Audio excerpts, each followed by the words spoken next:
Hello students, it is my another lecture of biology for class 12th. We are studying the chapter 4 that is reproductive health and discuss the few topic of this chapter. In this video we will discuss the last topic of this chapter, that is infertility.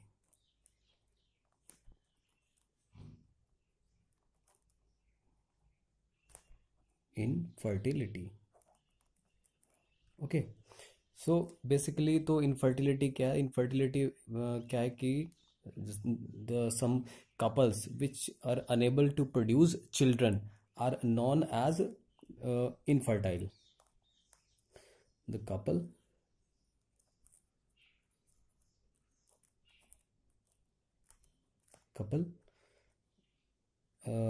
unable to produce children known as infertile. Okay, तो ये जो infertile है ये किस reason से इसके हो सकते हैं?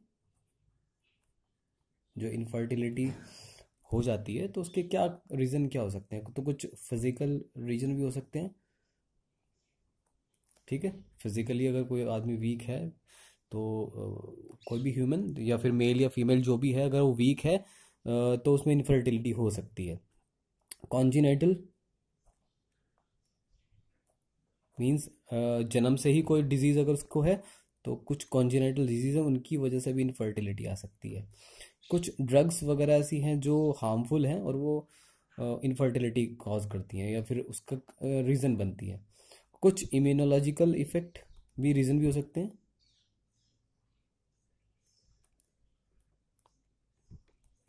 या फिर फिजियोलॉजिकल.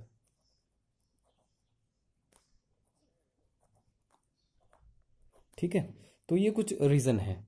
अब इसके बाद जो इनफर्टिलिटी है उसके लिए कुछ साइंटिफिक जो टेक्निक्स हैं उनको डेवलप किया गया और ये सब भी रिप्रोडक्टिव हेल्थ के अंडर ही रखी गई हैं. तो एक नॉर्मली आपने टीवी वगैरह में जो सुना होगा टेस्ट ट्यूब बेबी के बारे में. तो जो टेस्ट ट्यूब बेबी जो है वो बेसिकली सबसे पहले स्टार्ट जो किया था एक साइंटिस्ट, वो सॉरी, ये 25 जुलाई 1976 को जो है फर्स्ट टेस्ट ट्यूब बेबी जो है बोर्न हुआ था. Test tube baby born. और जो टेस्ट ट्यूब बेबी था उसका जो नेम था Louise brown.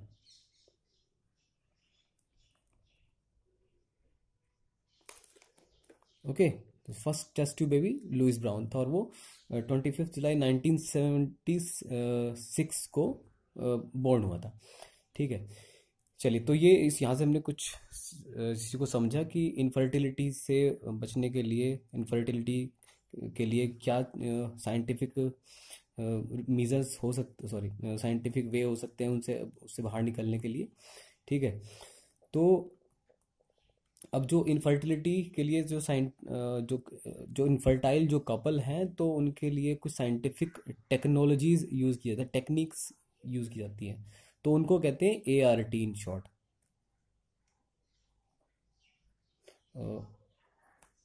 ART,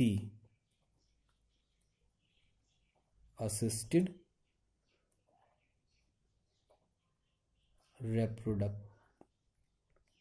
reproductive technologies. ठीक है, ART, असिस्टेड रिप्रोडक्टिव टेक्नोलॉजी. जो इनफर्टाइल जो कपल हैं उनको उनकी हेल्प के लिए इस तरह की टेक्निक यूज होती है. अब ये जो टेक्निक्स हैं वो कौन कौन सी हैं एक बार देखते हैं. Types of ART.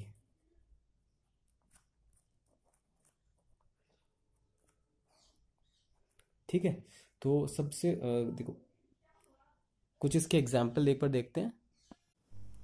तो फर्स्ट कितने टाइप की हैं देखो.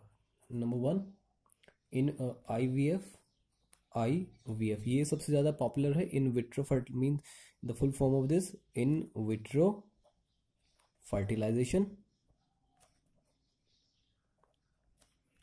Second ICSI means intra cytoplasmic sperm injection. Okay, number 3, gamete transfer, gamete intra, full form है GIFT means gamete intra fallopian transfer. Number 4, artificial insemination means in short AI. Okay, तो अब इनको एक एक करके हम लोग डिटेल में इनको पढ़ेंगे. ठीक है, चलो तो नंबर 1 से स्टार्ट करते हैं, IVF से स्टार्ट करते हैं. ठीक है, तो ये IVF किस में यूज़ करते हैं? कुछ कपल्स ऐसे होते हैं जिनमें इनफर्टिलिटी, मतलब उनमें मेल और फीमेल गैमीट तो उन्हें प्रॉपर बन पा रहे हैं, लेकिन किसी वजह से उनके जो मेल और फीमेल जो गैमीट हैं उनका फर्टिलाइजेशन नहीं हो पा रहा है. तो उसमें क्या करते हैं, उसमें फर्टिलाइजेशन जो है बॉडी के बाहर करते हैं, और इस तरह की सिमिलर कंडीशन में करते हैं जैसे कि बॉडी में होती है. ठीक है, तो fertilisation outside the body in similar condition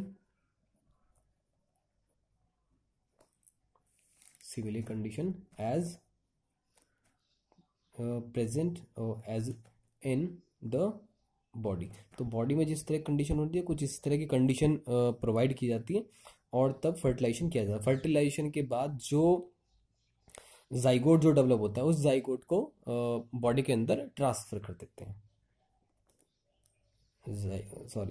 zygote transfer into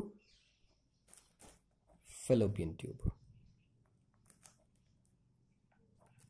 ठीक है, चलिए सेकंड नंबर पे क्या आती है? ICSI यानी कि इंट्रासाइटोप्लाज्मिक स्पर्म इंजेक्शन. तो ये इंट्रासाइटोप्लाज्मिक स्पर्म इंजेक्शन किस में यूज करते हैं कि सपोज करो कोई इस तरह का कोई मेल है जिसके कि स्पर्म इतने कैपेबल नहीं है कि वो फीमेल गैमेट यानी कि एग को फर्टिलाइज कर पाए. ठीक है, तो इस कंडीशन में क्या करते हैं, एक आर्टिफिशियल स्पर्म इंजेक्शन होता है, बहुत थिन होता है और माइक्रोस्कोपिक होता है एक तरह से, और बहुत छोटा थिन, और उसके थ्रू जो मेल जो स्पर्म है उनको डायरेक्टली एग के अंदर ट्रांसफर करते हैं through a injection. Transfer mail nucleus into egg. तो एग में डायरेक्ट ट्रांसफर कर देते हैं. ये किस कंडीशन में? जब अगर किसी के मेल के जो स्पर्म है वो इतने कैपेबल नहीं है कि जो फीमेल गैमीट है उसको फर्टिलाइज कर पाए, या फिर स्पर्म की जो नंबर्स है वो बहुत कम है. ठीक है, उस कंडीशन में करते हैं. ठीक है, चलिए इसके बाद नेक्स्ट है GIFT.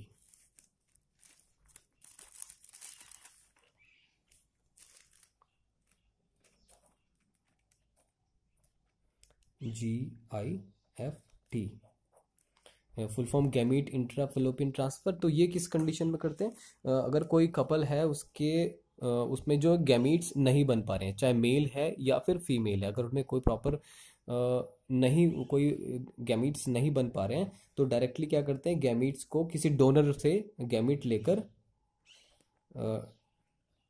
Donor gamete transfer into reproductive tract. तो जो रिप्रोडक्टिव ट्रैक्ट है उसमें ट्रांसफर कर देते हैं। ठीक है, एक और भी है इसमें टेक्निक ZIFT, वो मैंने ऊपर इंक्लूड नहीं की। तो बेसिकली ZIFT में क्या होता है कि ये इसका पूरा नेम क्या है, जाइगोट इंट्रा फर्टिलाइजेशन ट्रांसफर। ठीक है, तो होता क्या है इसमें कि बॉडी के बाहर फर्टिलाइजेशन कराने, मेल और फीमेल गैमीट का फर्टिलाइजेशन कराने के बाद जो जाइगोट की फॉर्म में आ जाता है। ठीक है, तो उस जाइगोट को इम्प्लांट करते हैं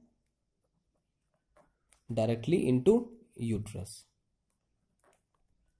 ठीक है, तो इस टेक्निक को क्या कहते हैं, ZIFT, zygote intra fertilization transfer. ये ऊपर भी मैंने इंक्लूड इसमें किया है। चलिए, इसके बाद नेक्स्ट है टेक्निक हमारे पास। तो लास्ट इसमें जो टेक्निक है वो है AI, यानी कि आर्टिफिशियल इंसेमिनेशन। तो इस कंडीशन में क्या करते हैं कि जो कुछ सपोज करो मेल है और उनमें इस जो उनका सीमेन है, उस सीमेन में स्पर्म का जो नंबर है वो बिल्कुल इतना कम है, या तो निल है या फिर इतना कम है कि उससे जो फीमेल गैमीट है वो फर्टिलाइजेशन नहीं कर पा रहे हैं। तो इस कंडीशन में क्या करते हैं, किसी डोनर, ठीक है, डोनर का सीमेन ले लेते हैं। ठीक है, और ये इसके लिए स्पर्म बैंक वगैरह भी बने हुए होते हैं, जो बड़े सिटीज होते हैं, और इस जो सीमेन है उसको डायरेक्टली ट्रांसफर कर देते हैं जो फीमेल के रेस्पिरेटरी ट्रैक्ट में। Transfer into female female reproductive tract में, रिप्रोडक्टिव ट्रैक्ट। ठीक है, रिप्रोडक्टिव ट्रैक्ट में ट्रांसफर कर देते हैं। तो ये कुछ टेक्निक है जिनको यूज करके, जिनकी यह हेल्प लेकर जो इस तरह के कपल हैं, इनफर्टाइल कपल हैं, तो वो मतलब बेबी वगैरह को बेबी बॉन्ड कर सकते हैं। ठीक है, लेकिन इन सब चीज़ों का एक ड्रॉबैक है। ड्रॉबैक इनका ये है कि ये बहुत एक तो डिसएडवांटेज है, ड्रॉबैक इनका ये है कि बहुत ज़्यादा कॉस्टली है। ठीक है, हर कोई इनको नहीं ले सकता है, और बहुत ज़्यादा मुश्किल भी है। टिपिकल मीन्स इनको बहुत ही जो एक्सपर्ट जो डॉक्टर्स होते हैं वो ही इसको कर पाते हैं, हर कोई डॉक्टर्स को नहीं कर पाता है। कॉस्टली है, टिपिकल है, और सक्सेसफुल के चांसेस भी बहुत कम होते हैं, वेरी लेस, बहुत कम चांसेस होते हैं।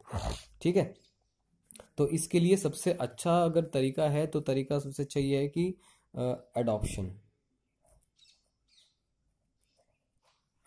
Of orphan.